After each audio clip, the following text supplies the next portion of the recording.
राजा को दे सुनाए भवानी मैया आ जइयो आई जइयो रे मैया आई जइयो आए जइयो रे मैया आए जइयो राजा को दे ओ सुबाए भवानी मैया आई जइयो मेरे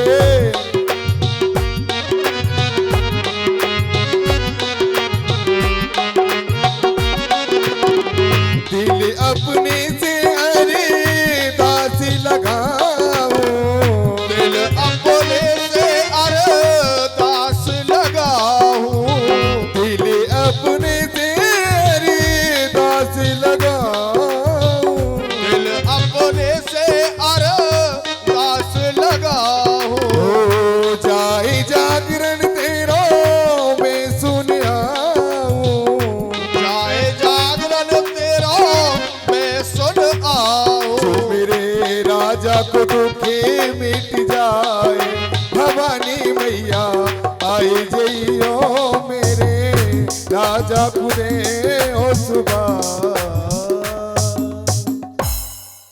और जब इस तरह से अरदास लगाई मैया साक्षात रूप से प्रकट हुई और बोली कि तारा तू क्यों इतना फिक्र करती है, क्यों विलाप करती है? जरा राजा की ओर देख, राजा तो कब का सो गया।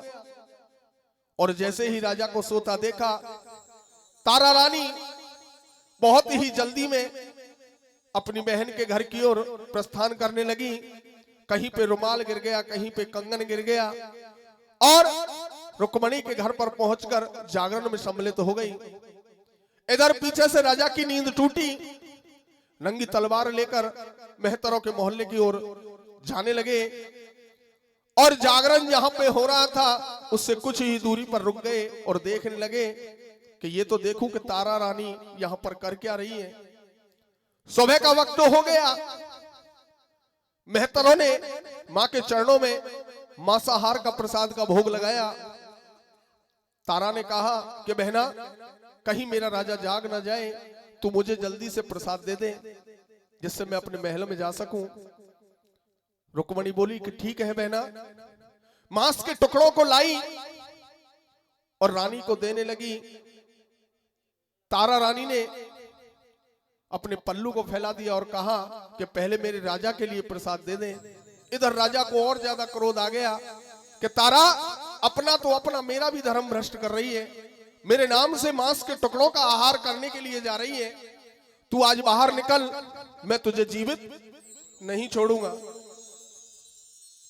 और जैसे ही तारा रानी बाहर आई, राजा ने उस पर तलवार तान दी और कहने लगे कि तारा, बस एक काम कर, तू इस पल्लू को मुझे खोल के दिखा दे इसमें क्या है, नहीं तो तेरी गर्दन धड़ से अलग कर दूंगा। दोबारा डोर लगाई मां से कि आज मेरा राजा मुझे जीवित नहीं छोड़ेगा, मैया तू मुझ पे कृपा कर दे। तो कहने लगी मां कि सुन तारा, कि मत घबरावे तारा रानी, तज दे सोच विचार, तुझे क्या हो गया है, तुझे क्या हो गया है।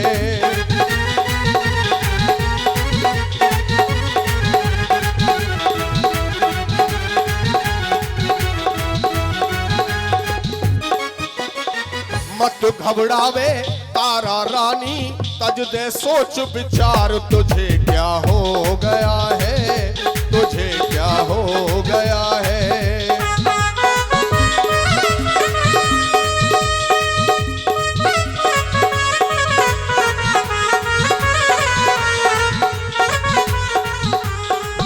साड़ी के पल्ले को खोल के दिखा दे महाराज को, महाराज को।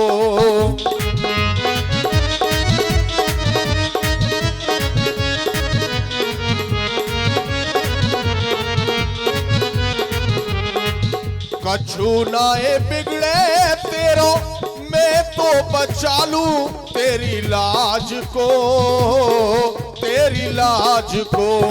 मत घबरावे तारा रानी, तज दे सोच विचार, तुझे क्या हो गया है, तुझे क्या हो गया है। कि रानी तू बिल्कुल भी चिंता मत कर, तू एक बार पल्ले को खोल के तो देखा। और जैसे ही पल्लू को खोला उसमें पंचमेवा मिष्ठान जमीन पर गिरे। बोलिए सच्चे दरबार की। अब राजा और क्रोधित हो गया कि रानी तू यहां किसी की सेवा करने के लिए नहीं, तू तो जादू सीखने आती है। अरे मैंने अपनी आंखों से देखा है, तूने मांस के टुकड़ों को अपने पल्लू में बांधा है, लेकिन ये पंचमेवा मिष्ठान में कैसे बदल गए। अब एक काम कर, जिस शक्ति की तू सेवा करती है उसके मुझको दर्शन करा, नहीं तो इसी तलवार से मैं अपनी गर्दन को काट के यही आत्महत्या कर लूंगा। तारा ने मां की ओर देखा और मां से कहा कि मां, मेरा राजा तेरे दर्शन करना चाहता है,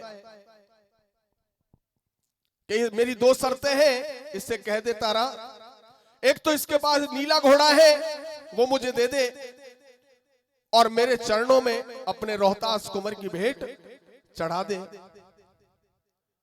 राजा हरिश्चंद्र ने कहा कि मैया आप आसन तो लगाओ दरबार में आके, मुझे दोनों शर्तें मंजूर हैं। कि ठीक है तारा, ठीक 12 बजे मैं अपना आसन लगाऊंगी, तुम मेरी जगराते की तैयारी करो। महल में पहुंचकर बड़ी ही धूमधाम से राजा ने जागरण का आयोजन किया। नीले घोड़े को मां के सन्मुख बैठा दिया और रोहतास कुंवर के गर्दन को काटकर मां के चरणों में बलि चढ़ा दी। बोलिए सच्चे दरबार की।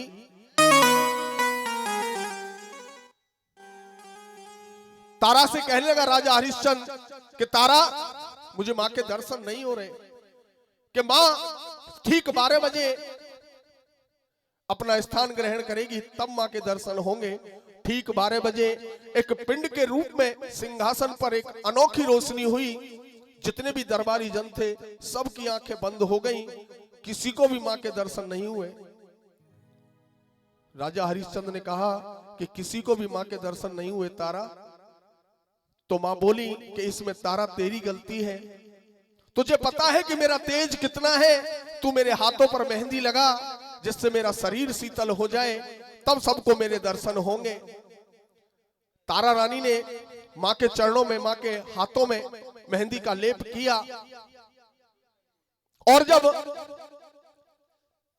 दोबारा से मां ने दर्शन दिए तो सभी ने खुशी खुशी मां के दर्शन किए। बोलिए सच्चे दरबार की। राजा से बोली कि राजा, अब मुझे मेरे भवन को जाना है, तू जल्दी से मेरे नाम से 5 थाली लगा दे। कि थाली तो मैं लगा दूंगा मैया, लेकिन मेरी एक अरदास सुनो कि इस जन्म में, इस युग में तो मैंने तेरे शर्तों की पूर्ति कर दी, अगर कलयुग में तेरी यही शर्तें नहीं तो कोई भी तेरा भोग नहीं लगाएगा।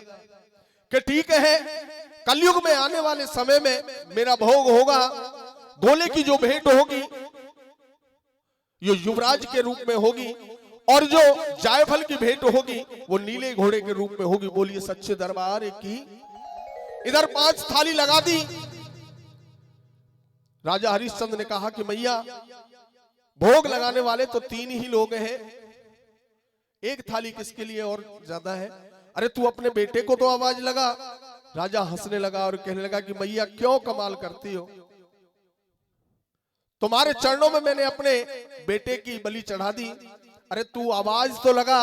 और जैसे ही रोहतास को आवाज लगाई, दरबार से खेलता कूदता रोहतास कुंवर खाने की थाली पर बैठ गया। बोलिए सच्चे दरबार की। आइए मेहंदी की रस्म अदा करते हैं।